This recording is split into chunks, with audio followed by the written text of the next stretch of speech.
Fantasy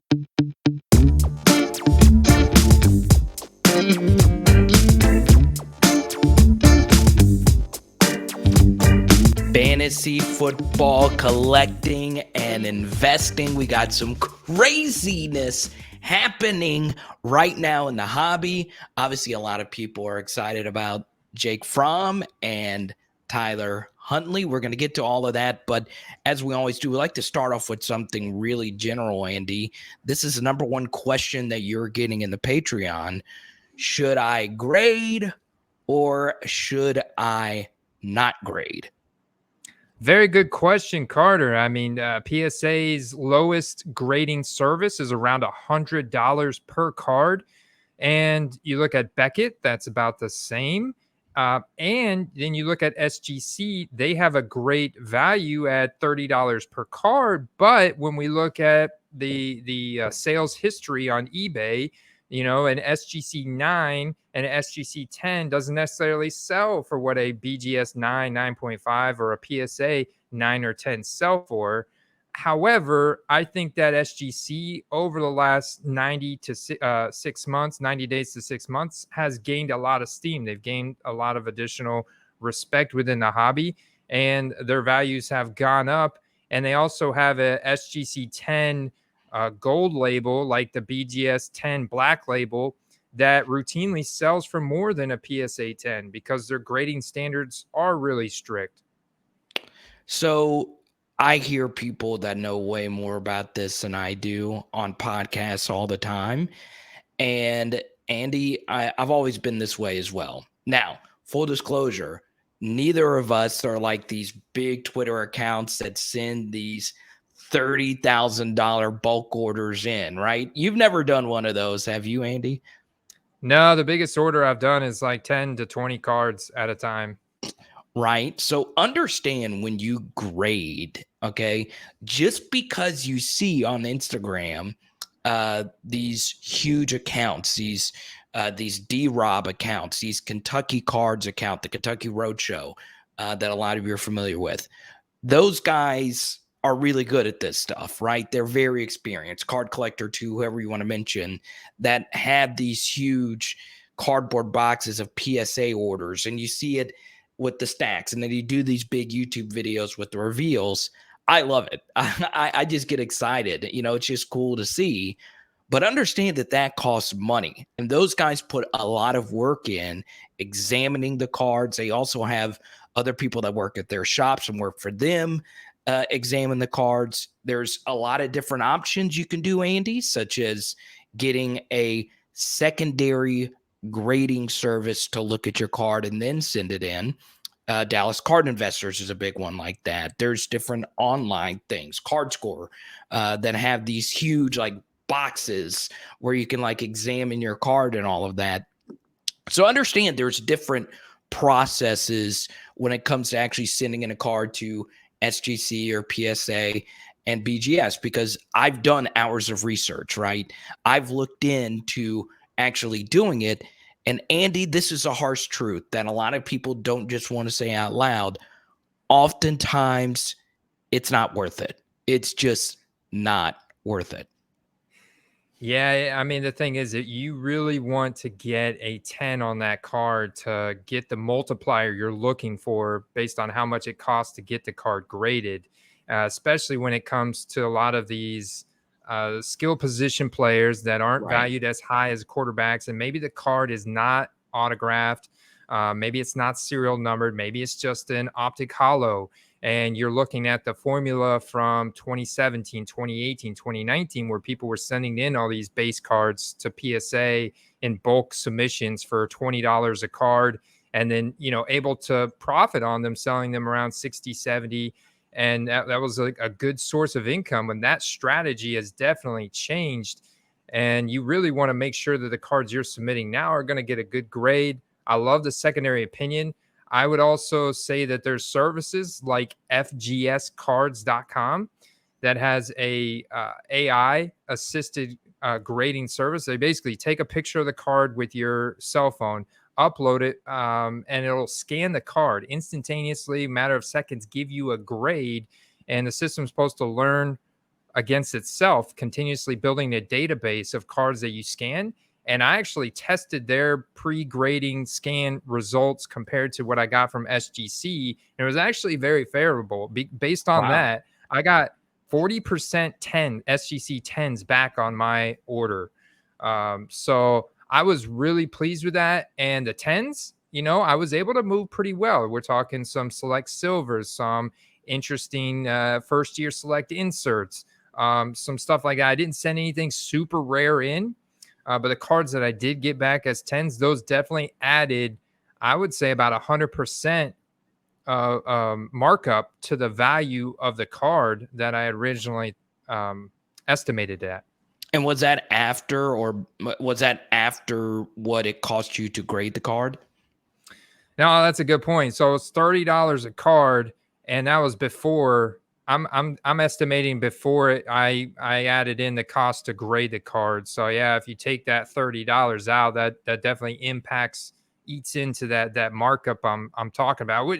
Which is why, like, my rule of thumb is, if the card is something that's rare enough that in a peak market, this card could be worth $50 to $100, like a numbered on card optic, or like some of these rookie ticket autos and stuff, I would get that card graded with an SGC when it's $30 a card, because I easily think you're going to get value out of that grade, especially if the FGS scan comes back and it says you're getting a 9 or a 10 and the card looks good, corners, surface, edges, surface, all that stuff. You looking at it under good light and it looks good, I would send that in.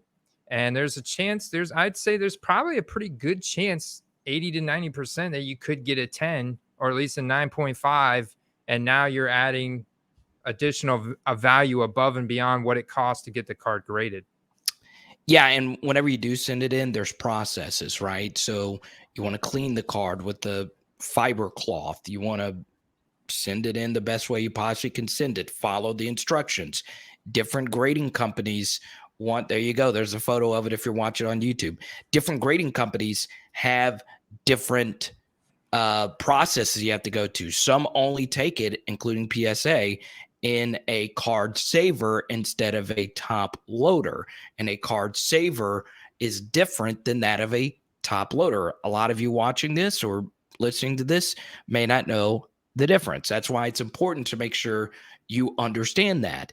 And if you live in a market that is smaller, you can't just go to the store and get top loaders and card savers and all the things you actually need to send the card in. Also, this is a key thing. And if you're just watching this, you're not familiar with cards, you went into your uncle's attic and boom, 96 Topps Chrome Kobe refractor is sitting there. Understand that when you send the card in to whichever company you want to send it into, the turnaround times vary. They just do. Even with PSA opening back up with their $100 service, if it says 6 months, it's probably going to be 12. Just the truth of the situation. They get backed up. There's things that happen. The pandemic's kicking back up. You don't know if an outbreak's going to happen wherever it may be. That could set your timeline back. So that's not to deter you. If you do happen to run across Tom Brady rookie cards or whatever that do need to get graded, understand that that's a clear-cut situation where you probably should grade the card. But let's just say you're like me and you have an on-card auto Jerry Jeudy card that you're interested in getting graded. It's not worth, Andy, when you flip it, the $100 for the grade. Even and there's also the potential of that card not getting a 10 at the same time. So, there's just so many factors that go into grading. It's different than when it was $10 a card bulk submissions. Those days aren't coming back anytime soon. I know Nat Turner in a perfect world would like to have that back, but this is why we're spending so much time on this, because there's all these different factors that you have to actually factor into which card you want to send in. Yeah, That's so important. We talk about difficulty around selling cards. If you don't have the card in your possession and that player is having a demand spike based on an event or recent performance, it's like, I need that card now, and it's sitting in a PSA backlog and you're unable to sell it, which, I think is leads to another very interesting point. I would honestly, I wouldn't be sending in like these, if you're trying to roll the dice on a backup QB, I wouldn't send those guys in to be graded. I would hold them and have them ready to go for whenever they do get that chance to start and you maybe see a demand spike. Absolutely. So keep all those factors in. Obviously, it depends. Not all Kyler Murray cards need to get graded. I would say that there's probably a higher percentage of Tom Brady cards that need to get graded than Kyler Murray cards to get graded. It just depends, right? And, I'm wearing a Michael Jordan shirt for a reason. If you happen to run across an extremely rare precious metal gem Jordan card or an extremely rare Tom Brady card, if it's a GOAT of all GOATs, you probably do need to get that card graded. But once again, if someone offers, let's just say you find that card and someone offers you, hey, I'll buy it from you right now for $2,000, you probably should just give it to that person raw and take the 2K or whatever it is. So keep that in mind because you don't want to get a card graded. Let's just say you have a Tyler Huntley card or a Jake Fromm card, who we'll get into in just a second. You don't know if those guys are going to be starters next year. You don't know if those guys are ever going to be starters again. You don't know if those guys are going to be starters in a month. Do you want to send that card into PSA, wait the gazillion years, then pay the hundo for that card, get it back, and they are clipboard holders? No, you do not want that, Andy. No, you don't want it at all. I can only imagine. I'm wondering now. I'm thinking if there's guys out there sitting with cards of Mike White at PSA right now, they get them back next year, and it's like, what do you do with this thing? Paperweights, baby. That's what. But if it's a GOAT, it's like, Tom Brady could end his career today, and he's still gonna be the GOAT, and you're safe, just like a lot of other guys in the league. If you had someone that was already cemented in the Hall of Fame category. Let's talk Tom Brady. You're getting a lot of questions about Brady in the Patreon, Andy. His prices are reflective of Tom Brady.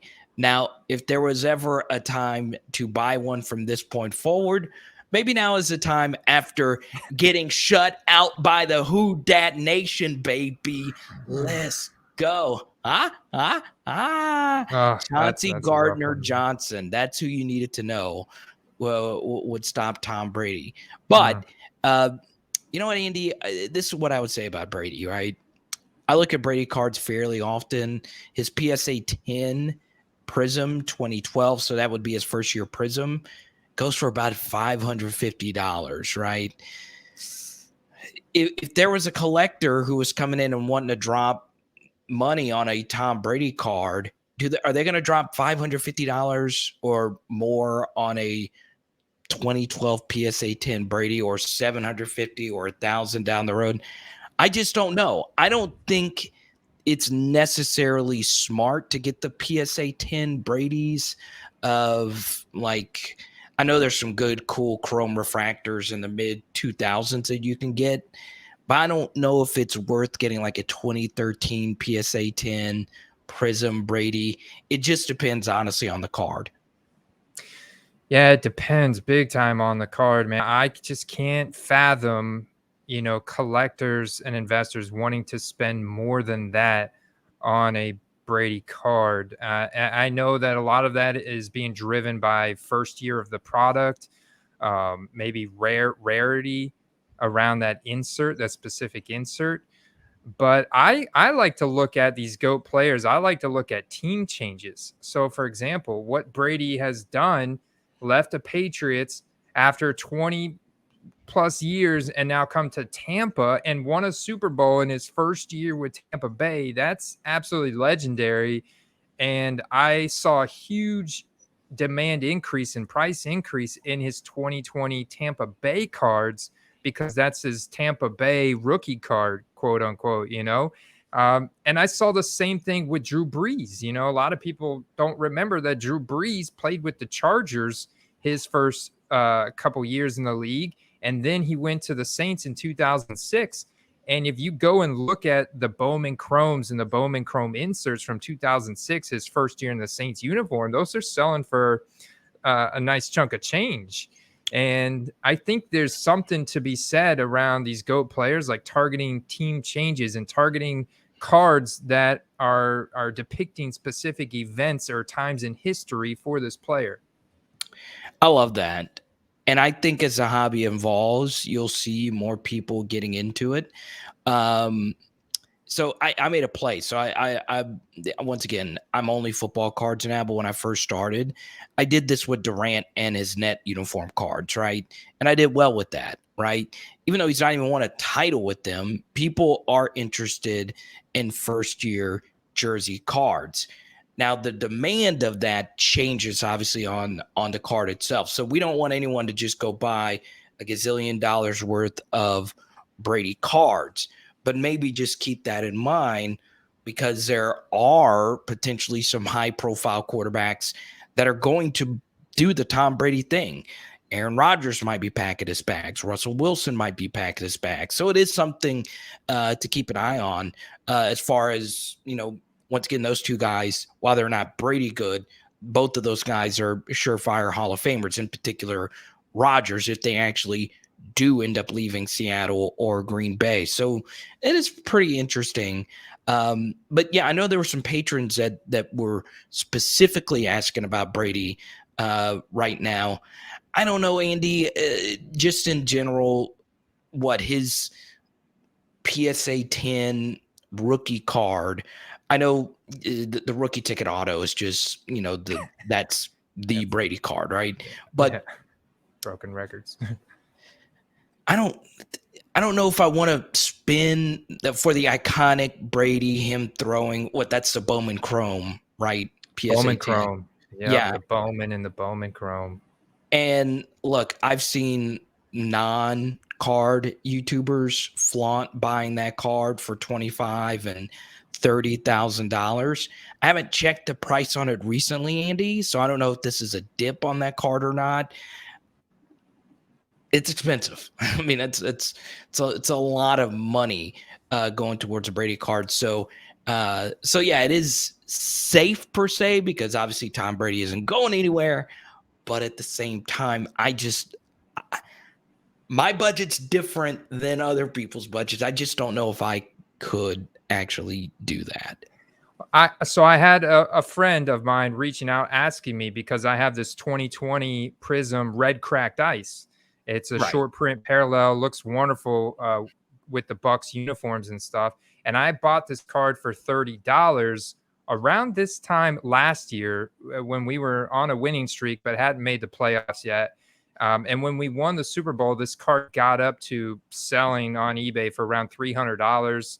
I could have liquidated it, you know, but I held it and I sent it in, got it graded with Pure Graded X as in my PC back there. And I had a buddy of mine reach out and he's like, it's going for around $100 right now. He made this guy an offer. It's selling between 100 and 150 this week. And I think that's the kind of thing there is weekly volatility in the non-rookie cards of these guys, especially after he's had a bad week and shutout, the interception, the ACL tear to Chris Godwin, Mike Evans with the hamstring, you know, week to week, Leonard Fournette with the hamstring week to week. It's like, dear God, you know, but we're getting Antonio Brown back. Gronk had a couple drop passes that would have changed the game script.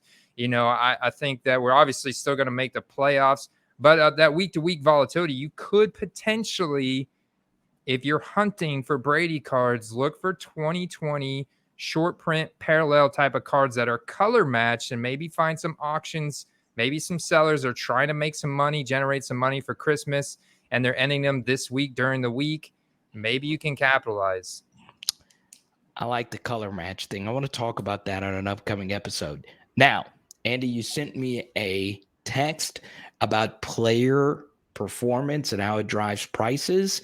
I'm just going to let you take the floor on this because I have a pretty interesting rebuttal to your text message from earlier today. Okay. Yeah. No, this is so interesting because I see these demand spikes in the Mike Whites, the Sam Darnolds this year. And we know that quarterbacks drive the hobby. So quarterbacks are much more sensitive to demand spikes than other players. And most recently, we've seen it now this week, a demand spike in Jake Fromm. He's widely printed in 2020 sets. And the thing is, that Jake Fromm didn't do anything special on Sunday. He didn't do anything special. 6 for 12, came in garbage time, had one good pass to Kenny Galladay of 36 yards. However, you look at eBay recently sold, just type in 2020 Jake Fromm and look at sold items. There was literally over 100 different rookie card sales. There was even a couple 101 sold for $500-$600, a couple gold sold for that $300 to $400 range. And it's like, what in the world are people doing? And so this is my theory, Carter. If a quarterback is playing for a big market team and they literally have no prior performance in the NFL, so there's nothing to gauge what their floor or their ceiling is, then the slightest bit of performance can cause a huge demand spike. Whereas if you have an NFL quarterback that has played a year or two in the NFL, I use like Mitchell Trubisky as this example, which I think is a decent example because, he's a backup for the Bills. So let's say he comes in and he has a decent game. I don't think that we will see the demand spike for him that we see for Jake Fromm or Mike White. I think it's going to be much smaller. Now, if he has a string of good games, Sam Darnold, i.e. Sam Darnold, he puts together 3 or 4 good games. Now, all of a sudden, I think we see the demand spike. So it's like that. How much prior performance do they have compared to what is causing the current demand spike? And I think the less performance they've had before, the higher the demand spike based on the littlest bit of current performance. The fear of the unknown. Okay. Now, I'm going to go ahead and give you my hobby tip of the week right here and my play of the week. Sell the F word out of your Jake F word cards. Okay. I don't care. He's got a sexy nickname, Jake from State From. I don't care that he almost won a national championship at Georgia. I know a lot of very basic thinkers are going to think this. Well, Jake Fromm's got to be good. He lost to Joe Burrow in the SEC championship game. He made it all the way to the college football playoff. He started over Justin Fields. He played at a major program. He looks like a quarterback. He just does. He's not good. He's not good. Stop it. This madness needs to stop, right? Sell your Jake Fromm cards now. This is the craziest thing. When you told me this before this episode, I was like, I didn't even know it was a thing. I didn't even know he went in for the Giants this past weekend because I like my psyche. I don't give a crap about the Giants anymore. I don't like watching bad football. I don't like wasting my time watching bad football. Jake Fromm, athletic profile. You don't give me a whole lot there. Okay, arm strength. Most of the great quarterbacks in the NFL now, the ones that are entering the league, have some mobility. Jake Fromm has none. Mac Jones runs like a gazelle compared to Jake Fromm. This just doesn't make any sense to me. He's awful. Sell your Jake Fromm cards now. In fact, I have a few that I just pulled. And every time I would pull a Jake Fromm card, I would be like, dear Lord, why have you forsaken me? Why couldn't this be someone else other than Jake freaking Fromm? I've never been more he's not good. He's not good. Sell now. And what's interesting is this is where nuance is very important in the hobby. Okay. I hope I'm wrong. I hope all you guys sitting there with your 101 Jake Fromms, I hope he turns out to be Tom freaking Brady or whoever it may be. But what's interesting, Andy, is Tyler Huntley also balled out this weekend, right? What did you think of his performance? I mean, he looks like an NFL quarterback? Yeah, at first glance, if I didn't know any better, I'm like, is that Lamar Jackson's twin Lamar, yeah. brother or something? The guy, he's very athletic. I've seen him make some great throws, also some very clutch scrambles, tactical scrambler. I'm like, yeah, this guy's impressive. He plays with the speed and the tenacity, the passion that I think you want to see in a quarterback that's successful in the NFL. So this is where it gets sexy, right? Tyler Huntley was undrafted. Okay. Played at Utah. Unlike Jake Fromm, Utah's not a big program. When you think Utah, you don't think NFL factory. Yeah, they've had some good players, Zach Moss being one of them, but still, you don't think NFL quarterback in particular when you think Utah, right? Just low profile program. He goes to Baltimore, where Lamar Jackson is just a supernova superstar who won a Heisman.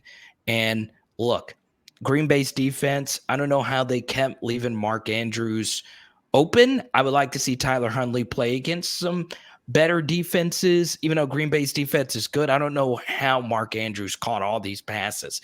But still, Huntley looks good, right?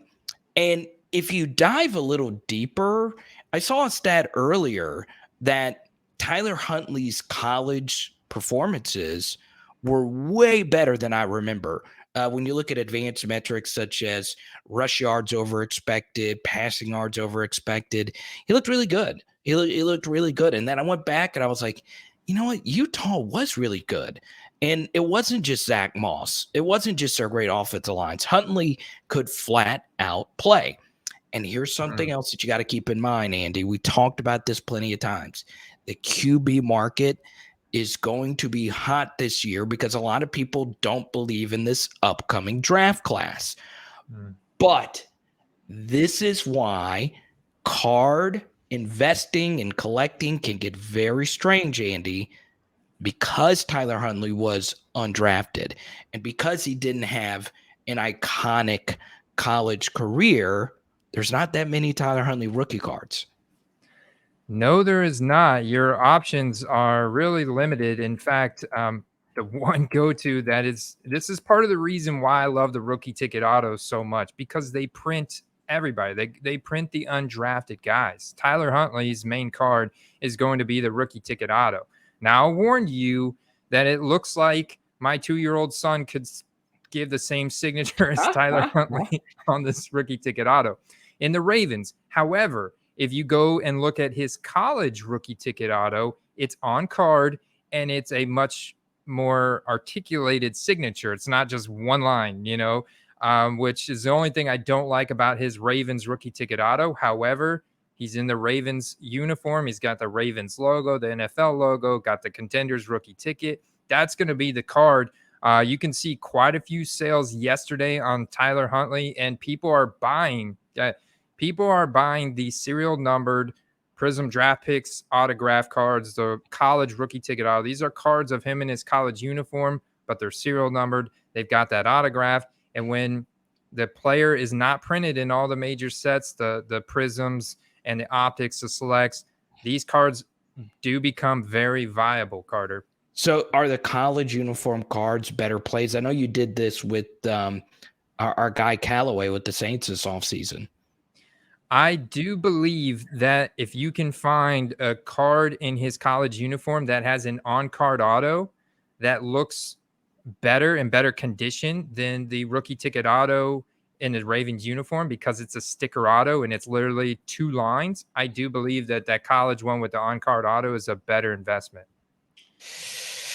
It's going to be close, though. Yeah, so I like Tyler a lot. I really do. I like the way he plays with a lot of joy and passion. And, the scrambles are just so much fun to see, right? And John Harbaugh is a guy that's going to let it rip, right? So obviously, if Huntley is a free, or if they try and move him, he's going to go to a new team, which is only going to buzz him up a little bit more. The issue is a variety, right? We only had the rookie ticket auto, and the autograph Andy, I don't know if you could pull it up on the screen really quickly. The autos are horrible on the pro uniform cards. Right, like I mean, I would say probably the college uniform rookies are so much better. That's the worst. That's the worst auto I've ever seen. It's the worst. And I was lucky enough on my channel recently on my full-time channel, LSU. You wonder why there's a Jeremy Hill jersey in the background. I'm happy to call him a friend now. I talk to Jeremy pretty often. And he's just an awesome dude. Right? So Jeremy Hill played in the NFL, played at LSU, and he told me some of the things you go through when you're signing all these autographs. It gets tiring, right? When you're autographing as many autos as these players have to autograph, right? And you can get nasty autographs like Tyler Huntley's autograph, right? So understand when you're getting the rookie ticket auto that there's quite a few of them, and the numbered ones. I saw one 8 out of 22, Andy, that's already touching $1,000.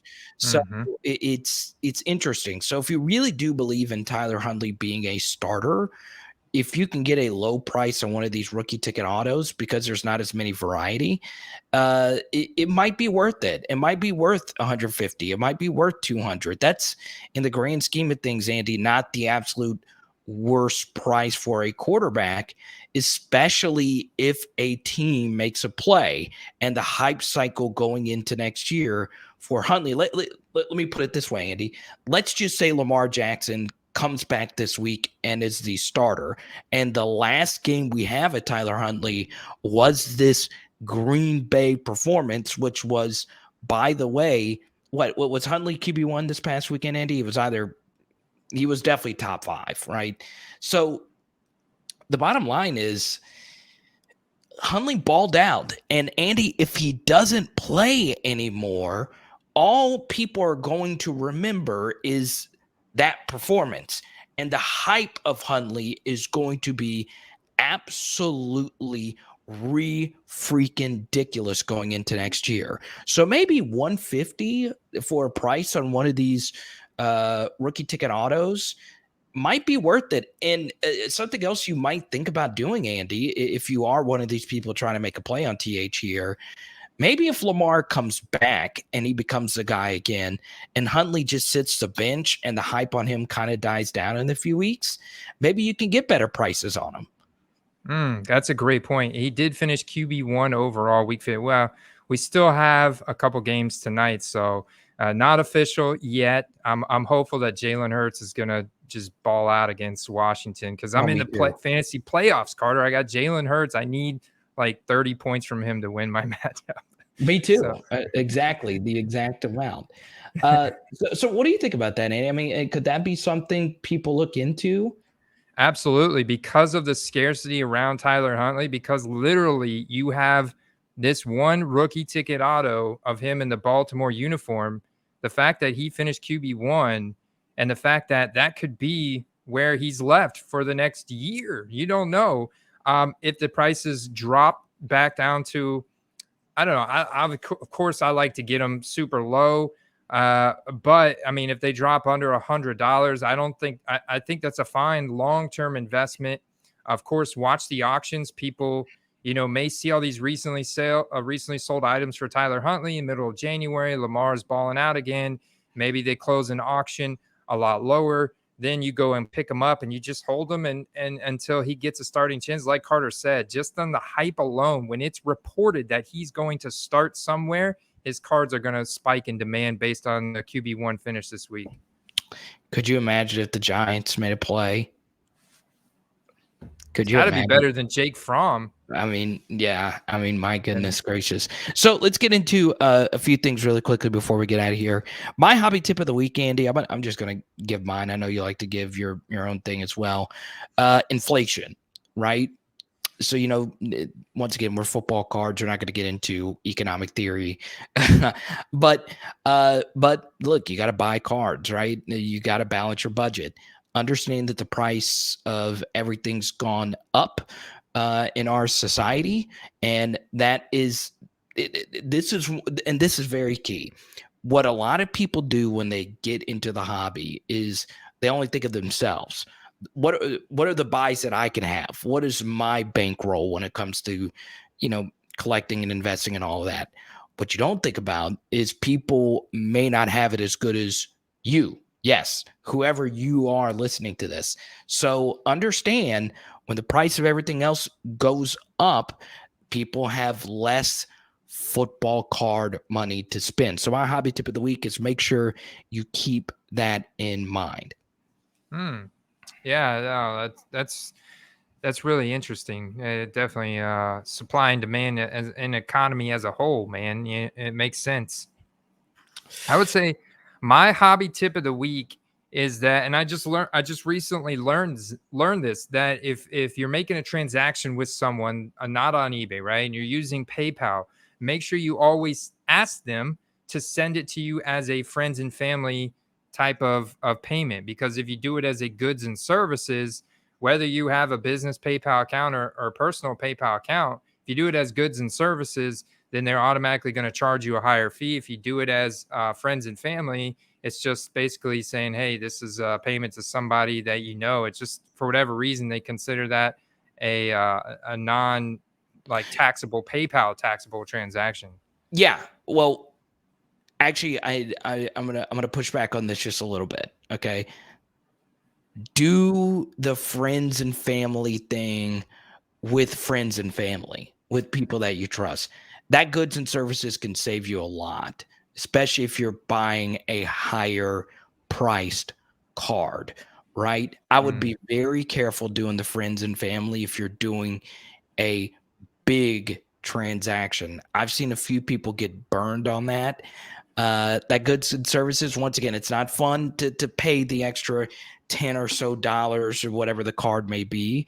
But as far as PayPal and all of that is concerned, be very careful, right? I understand that there's a lot of people that want to make transactions off eBay, Andy. Yes, it helps to not pay those fees, but ultimately eBay in a lot of instances is going to be your best place to buy and sell cards, right? There's also, processes of if someone tries to scam you, there's ways you can get your money back a little bit easier on eBay and PayPal if you do the goods and services.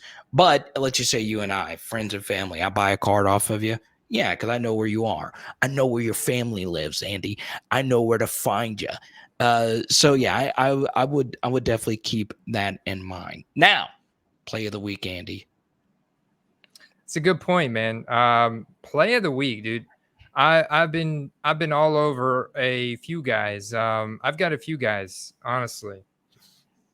So I mean, first of all, I look to my Buccaneers. I got Antonio Brown coming back this week, but with Mike Evans week to week, with Chris Godwin now out, Antonio Brown's not going to fill in all those holes. I've been really studying Tyler Johnson hard on auctions this week. Found some incredible deals on his rookie ticket autos. We're talking under $20. You can win his rare on-card autograph cards for it. Like I saw a gold select numbered out of 10, ended an auction for around $50. Guys made some great catches. I think he's just going to continue to build chemistry with Tom Brady. And he was dominant at Minnesota, another small school, right? But I mean, the guy was an absolute ball hog and just dominant there in his career at Minnesota. And I think that a lot of that's going to translate over. At some point, he's going to do really well on the field. I like it. Tyler Johnson. I have one of his rookies sitting around here. I always liked him. Actually, I do. I always have this rookie for some reason. I don't know why I keep it on my desk. You know what my play of the week, Andy, is going to be? It's not a person. It's not a player, but it's a brand. Here's a Tyler Johnson. I don't know why. I just like to have a rated rookie around me at all times. My play of the week is Mosaic. Okay.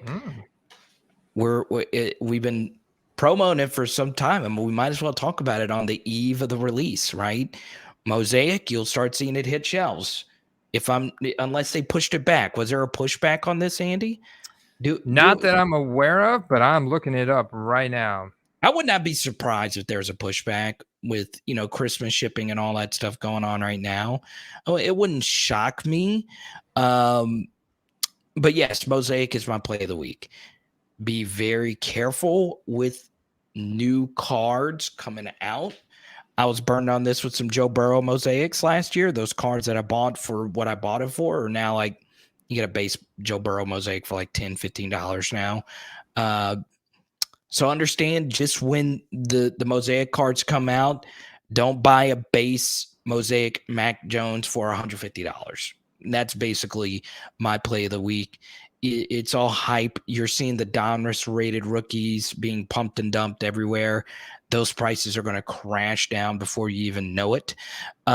So Andy, it's a pretty simple general play of the week. Mosaic. Be careful. Now, if you get a box or two at retail price, that's obviously pretty good. It's going to be interesting to see what those retail prices actually are.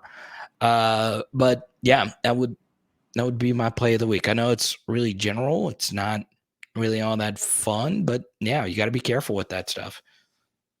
Definitely have to be careful with that stuff. Everybody wants the hot new thing, Carter, and they're going to pay extra money just to get it, and I have seen across the board an uptick in demand for rookie cards, especially larger demand for all the factors that we know, the youth, the scarcity, the quarterbacks and stuff like that, but also new products, seal wax, and you actually have right now a lot of people trying to panic sell Mac Jones, I think, Carter. Right. Yeah, we warned you about that, did we not, Andy? I'm not going to say we called our shot here. We spent a lot of time on that in past episodes. We won't spend too much time on that here at the end. But the red flags were there. You just got to be careful. And that's not me saying Mac isn't going to win a Super Bowl or anything like that. He's going to be good, but transcendent, no. Look, this is always a good rule of thumb, Andy, right? If you're thinking somebody is going to be the next great thing, just run down a list of players that you think that player is better than. So let's just do Mac Jones really quickly, okay? And wherever you might be listening, you can play this game too, okay? Andy, would you take Justin Herbert over Mac Jones? Yes. Would you take Joe Burrow over Mac Jones? Yes. Would you take Josh Allen over Mac Jones? Yes. Okay, so we have two AFC quarterbacks and another AFC quarterback who's in his own division, okay? Would you take Lamar Jackson over Mac? Yes. Okay, there's four right there. That's just four AFC quarterbacks that minimum, each one of those four have, we're talking bare minimum, 5 years of prime left. Would you agree with that? Yeah, bare minimum. Bare minimum, okay? So those are just four AFC quarterbacks off the top of my mind. Let's go to the NFC. Kyler Murray. Yes. Okay. Let's see. Next 5 years, I think Kyler's just the only one off like just the top of my head. There's probably a few more that I'm not even thinking of. Dak, absolutely. Mm-hmm. Definitely taking Dak. Okay. That's just 6. That's just us spitballing right here. So for all those names we just mentioned, there are some Donruss PSA 10. Once again, the base Donruss Mac Jones cards that are going for more than that. It doesn't make any sense. Don't panic buy. And honestly, I'm not a big believer in panic selling because everything is just getting flooded right now with Mac Jones cards. And it's just doesn't make a lot of sense. So you're kind of just in the middle right now when it comes to Mac. So I don't know what exactly you should do about that. I think you should continue to sell, but make sure you're selling in a buy it now format. Right. I think the Patriots are going to snag a playoff spot, and you'll have a chance unless they continue losing. I mean, that's the thing. His run in rookie card values has been so contingent upon every week the Patriots winning, and creating this unprecedented win streak, and Mac Jones being the ultimate game manager and stuff. But They just lost a match in which they were arguably favored, and they should have won, and they lost. And Mac Jones, I believe, had 2 interceptions. And so we saw weaknesses and we saw flaws in his game that were exposed. And so, it's very contingent on the Patriots winning. Like he is a product of the Patriots market and fan base. I mean, he's going up and down with the Patriots fan base emotions right now on a weekly basis. Patreon.com/football cards is where you can find us and chat with us. We are growing each and every week. Andy, I want you to show the world what Caladesi sent you. I'm holding it right now if you're listening to it on a podcast. One of our listeners, the Caladesi. I love you, man. Dude, I got emotional when this was given to me. A printing plate of my favorite football player of all time, Tyrann Mathieu, 2013 printing plate, and there you are. You got a 1-of-1 Mike Evans. And Top's fire. That patch is so beautiful on that card right there. So thank you so much, Caladesi. I mean, that's just the nicest thing. It's honestly the nicest thing that's happened to me since I've joined the hobby. Like a printing plate of a player that I super collect. There's just no other words around it. We deeply, deeply appreciate it. So we're dedicating this episode to you, Caladesi. Appreciate it. Steve, the hitman. Caladesi. Andy, remind me next week. I want to talk about 2 things, right? Rainbow and color matching, right? Rainbow and color matching, and remind me to talk about artist proofs and new release dates for my favorite card set, the Contenders Rookie Ticket Auto for 2021. So if you want to hang out with us, once again, patreon.com/football cards, and we'll talk to you next week, baby. Peace. See if I can.